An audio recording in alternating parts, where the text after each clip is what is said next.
right, this is part 2 of the crime scene PowerPoint. All right, so we have talked about searching the crime scene and documenting the crime scene. Now what do you do with the evidence once you have found it? There are all kinds of different evidence out there, and the way you package them can vary. So we're just going to be very general in what we talk about.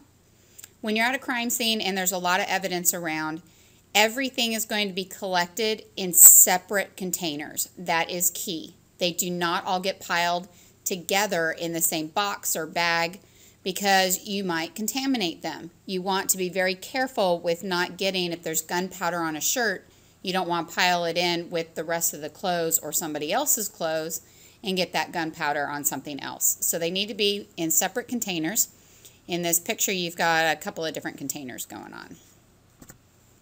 Here's some more packages that can be used. Paper is used a lot. Paper bags, paper envelopes, used very frequently. We will use some of that in class. Comes in all different sizes.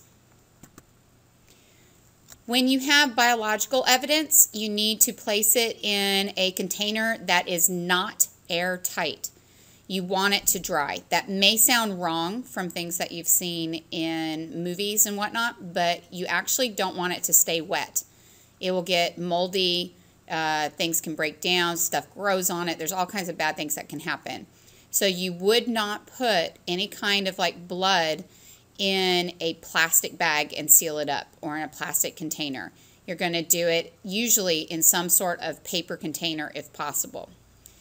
On the other hand, if you have some sort of liquid, obviously, if you've got a real like runny liquid, you want to put it in something that's airtight so it doesn't spill everywhere.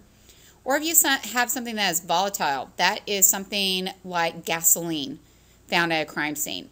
If you have a rag that you find where a fire was and it smells like gasoline, you're going to want to put it in a container just like the one on the screen. Looks kind of like a paint can.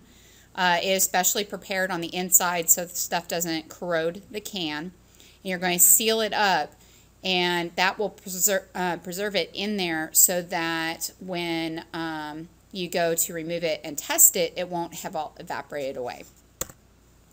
There's another little way of dealing with small pieces of evidence. It's called a bindle. Sometimes it's called a pharmacist fold. I use the word bindle, and I am going to show you that in class. All right, chain of custody. You see them do this on TV shows all the time. Chain of custody shows a list of all the people who came in possession of the evidence. Everything gets labeled, initialed, dated, sometimes even times are written down. Over to the side on this screen, you can see the red evidence tape. That is exactly what you would do with that.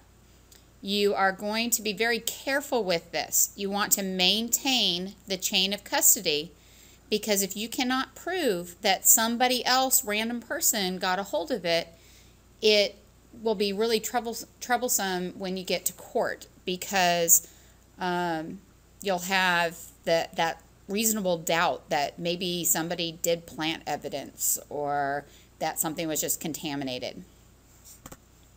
Here's the basics on how you do chain of custody. You are going to bag the evidence, put it in a box, put it in a container, whatever you're dealing with. You're going to mark it, seal it, and sign across whatever you seal. Then lots of times they'll have either a piece of paper or a label. I can show you that in class. And you'll fill out all the info on the crime scene, and then you're going to take it to a technician who will sign for it. When they open it, they are not going to break your seal. They're going to break another seal. Boxes are an exception to this, because in order for it to stay a box, you can't just cut it all open.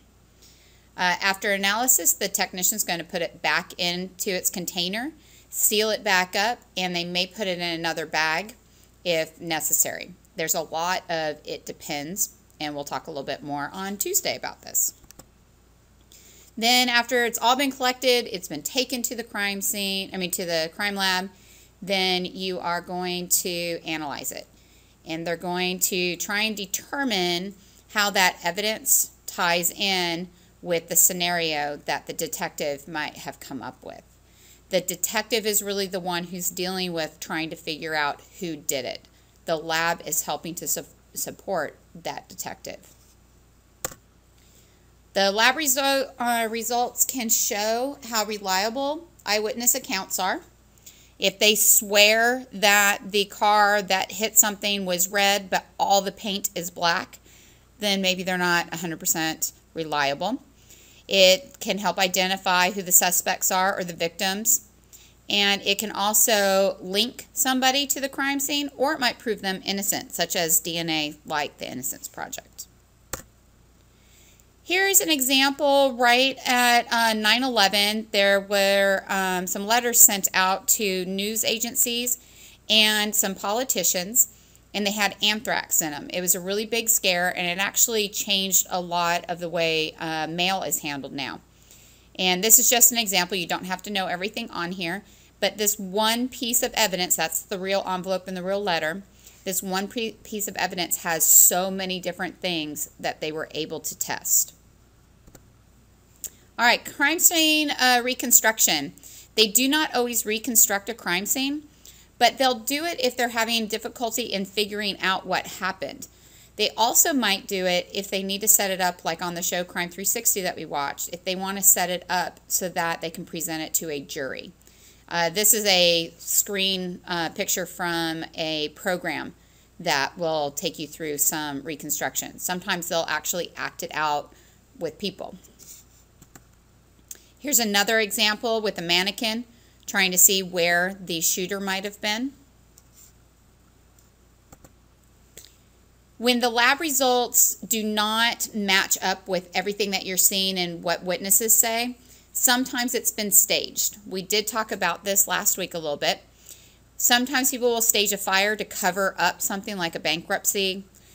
They'll stage a suicide to cover up a murder, make a murder look like it's a suicide. Or they'll stage a burglary in order to collect insurance money. So I'm going broke and I have very expensive jewelry. I stage a burglary and swear that all my jewelry has been stolen and collect the insurance. There are things they can do in order to determine if a crime scene was staged or not. When they reconstruct it, they can see if things line up or not.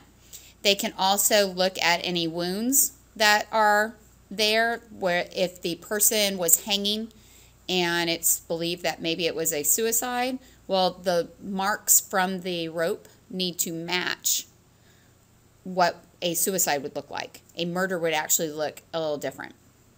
They would look and see if something could have been self-inflicted. Sometimes people the scene is staged that they shot themselves, but there's no gunpowder or anything around.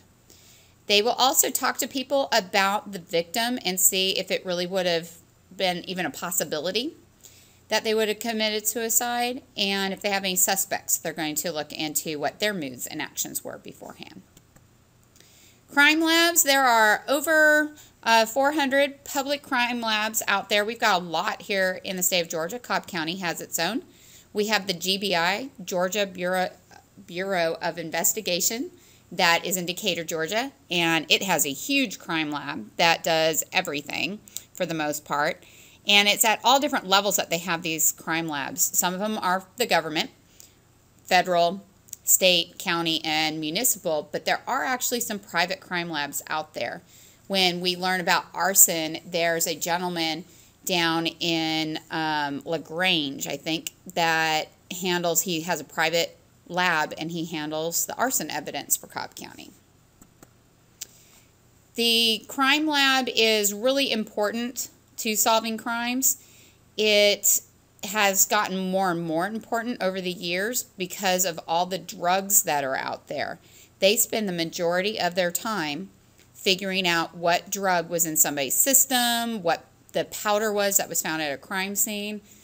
The majority of the cases that they deal with in the lab itself are due to drugs. And so they need more and more labs in order to keep up with that. DNA is another thing. Once DNA really came out and they were able to profile DNA, figure out what your specific DNA is, it led to more labs having to be made.